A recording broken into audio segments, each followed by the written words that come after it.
Hello, welcome to Teensy Vintage. This is Teresa. Today we are working on a piece of thin cardboard. Probably got this in like as a calendar backing or something. I don't know. It was in my stash of stuff. Mostly I wanted to play with the Paper Artsy Infusions blue that I got recently. If you watched my previous video, you will have seen me comment about how brown the blue was. And I was like, you know what? I'm going to try again. Um, so we'll see what happens with that. But the first thing I'm going to do is apply a thin layer of gesso. And I'm using one of those 8 million junk cards that comes in the mail for everything. Those are nice little spreaders and they're free. And when you're done using them, you can throw them away and not feel bad. I'm also going to do a little stamping here. I pulled out this Hero Arts 6x6 stamp and I'm using 3 different Ranger archival inks here. And the colors are Cobalt, Deep Purple, and Leaf Green. I haven't used these in a while, and I figured, why not?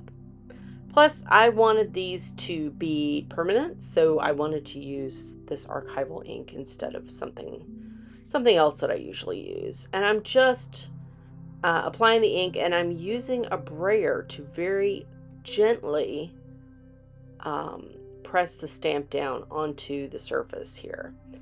And that is working really nicely to give me a clean print. I did that little bit down there on the bottom right with what was left and got a pretty faded look, which is fine. Ultimately, this is going to be covered up with other stuff, but just FYI. And on top of the gesso, the ink does tend to not be as fine or as precise as it would be like on a piece of cardstock or paper. And that's okay. But just know that you're not going to get a super crisp print on gesso. But mostly I just wanted a cool looking design in the background. And this really cool stamp with a bunch of different people on it was perfect for that. And then I've got my, mop off page there just to get the extra ink off. Okay, now a little stenciling. I used this one recently, this little starburst stencil from Echo Park. It's called Just Believe Stars. Okay. And I'm using some Dilutions paint in rose quartz. This paint is very transparent, and which is fine. I just wanted to start making marks and layers. This piece is going to have a ton of layers. And I'm just having a good time. Mostly I wanted to play with the Paper Artsy Infusions again. And we'll get to those in just a minute. But first, we're going to put down some pink stars. Why pink? I don't know. I like pink. Yeah. And it's pretty subtle too, frankly. So far, low-key background. And we're going to make sure everything's nice and dry because the next thing we're going to use should be the infusions.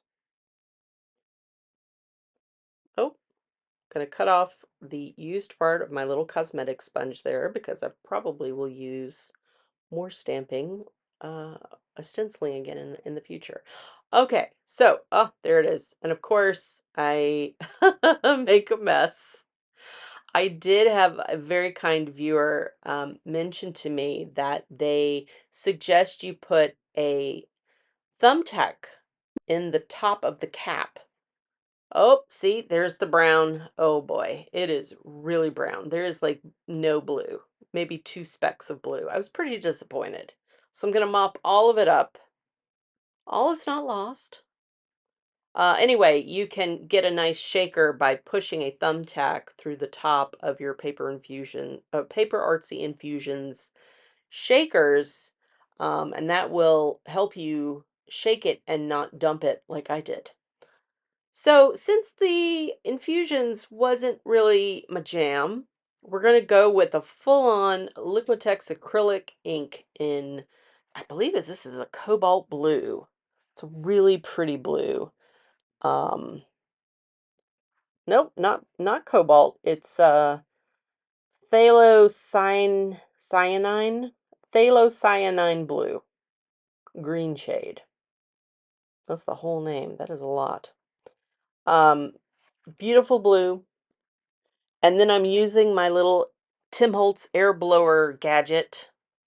Oh my God, y'all, I'm a little addicted. And here we are. I need more blue.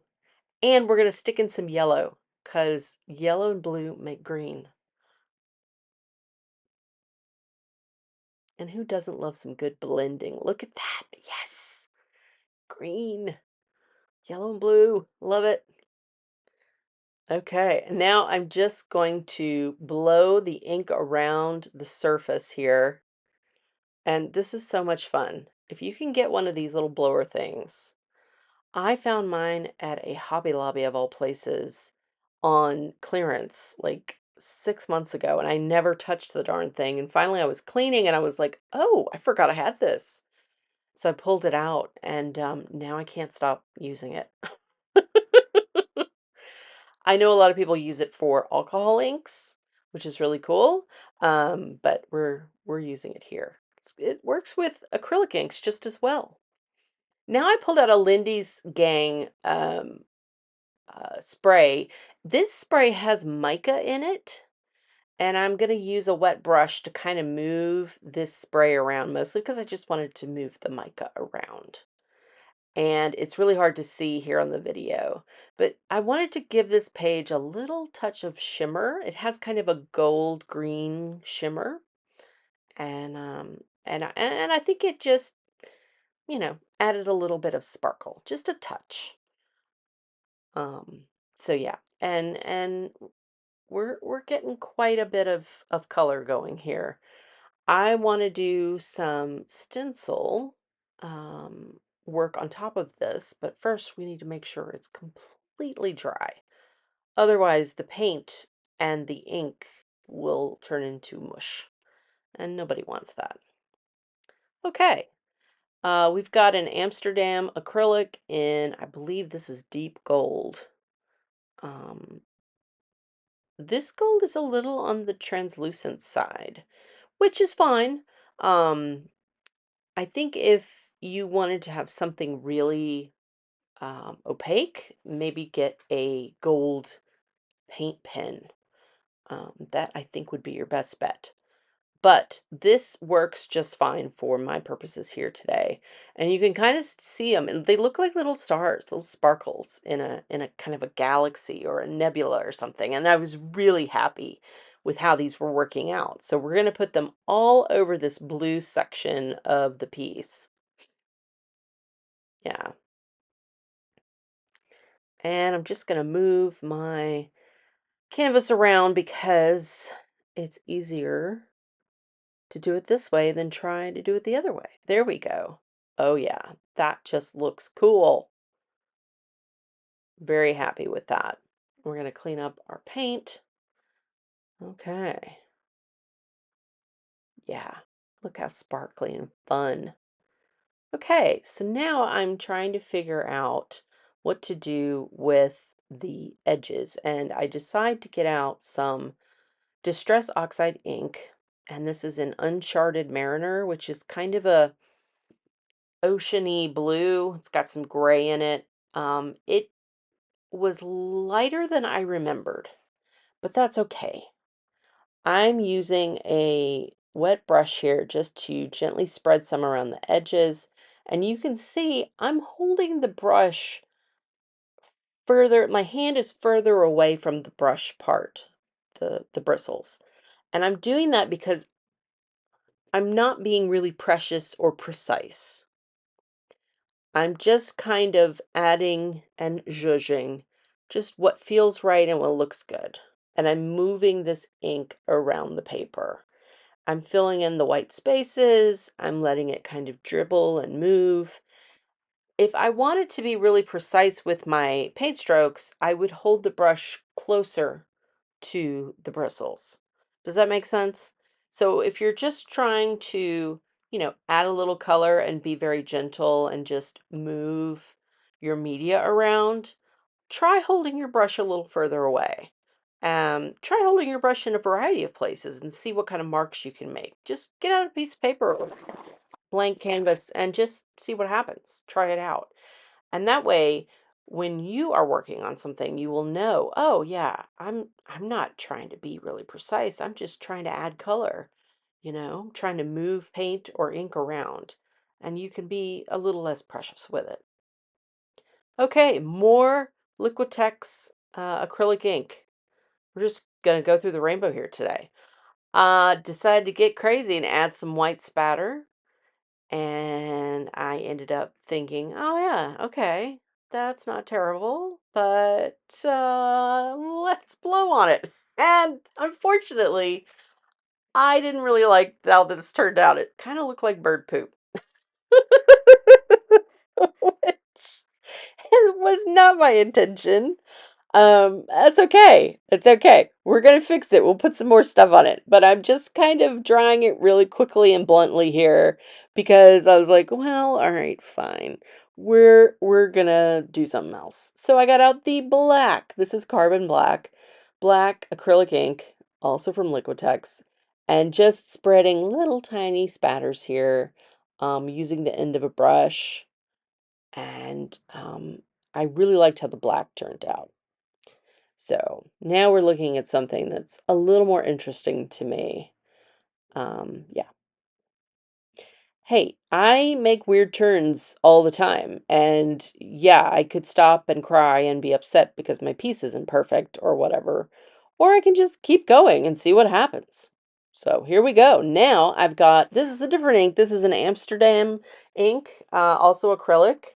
This is Permanent Red Violet Light.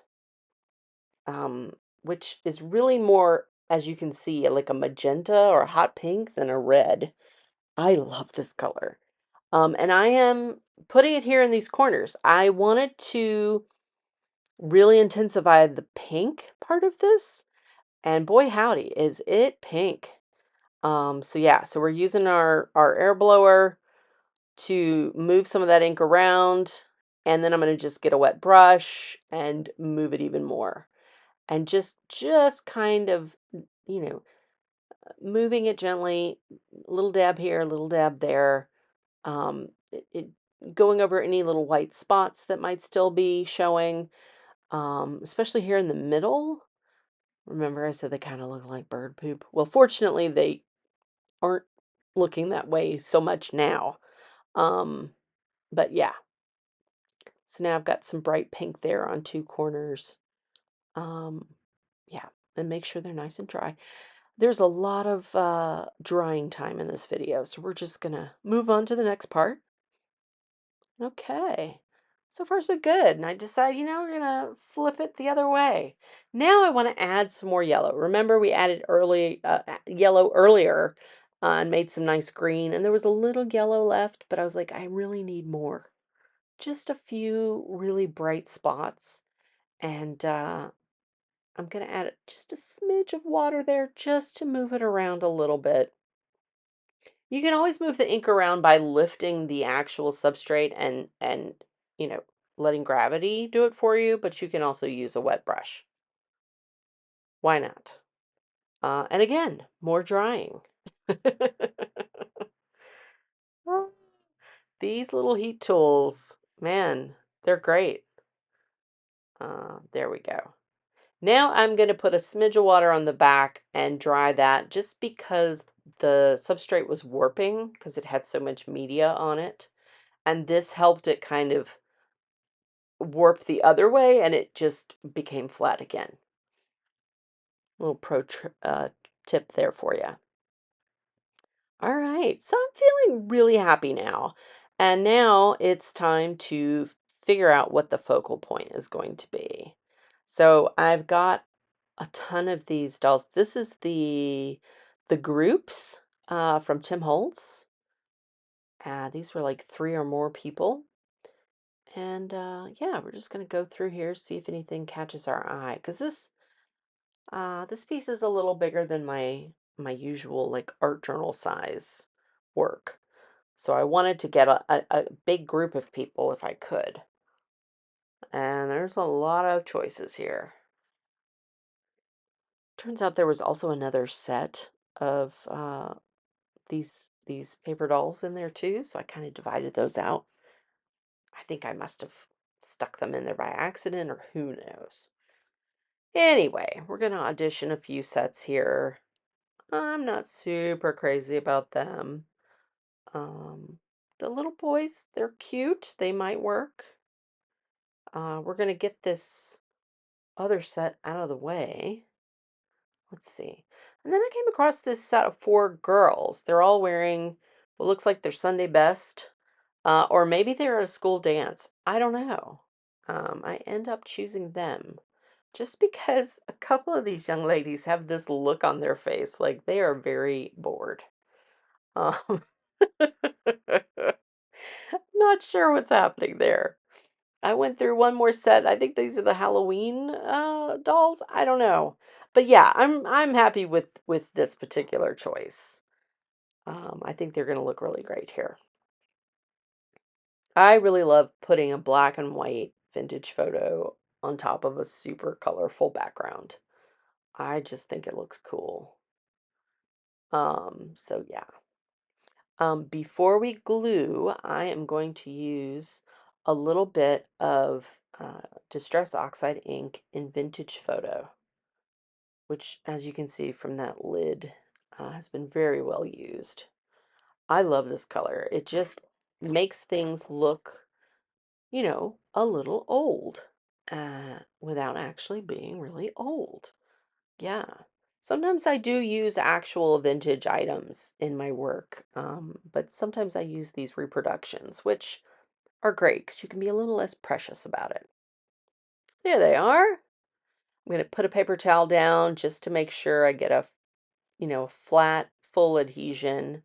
And now we're going to use our Stabilo All pencil in black.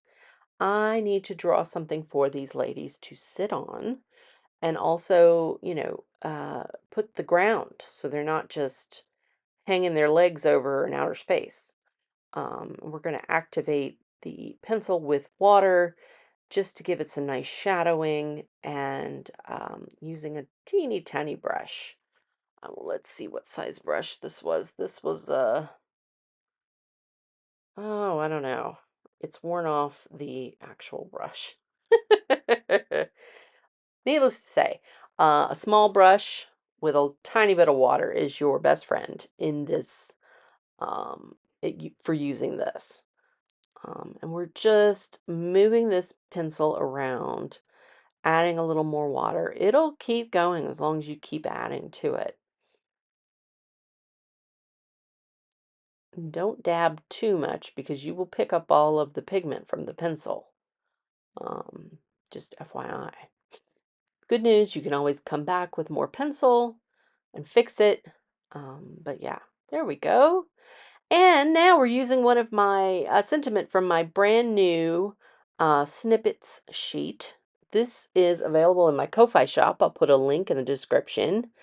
This is my very first offering for junk journaling or art doodling, whatever you want. These are all a little cheeky, a little dark, a little odd, weird. Good stuff. If you like to express yourself a little differently, I have them available for download. So yeah, get one. I think they're a lot of fun. And if you use it, please let me know. I want to see your work. I'm going to put a smidge of the Stabilo pencil under here and activate that just to give it a little bit of depth. And yeah, this is it. I had a lot of fun making this piece. I hope you enjoyed watching. I really appreciate you being here. Make sure to like and subscribe to my channel, and I will see you next time.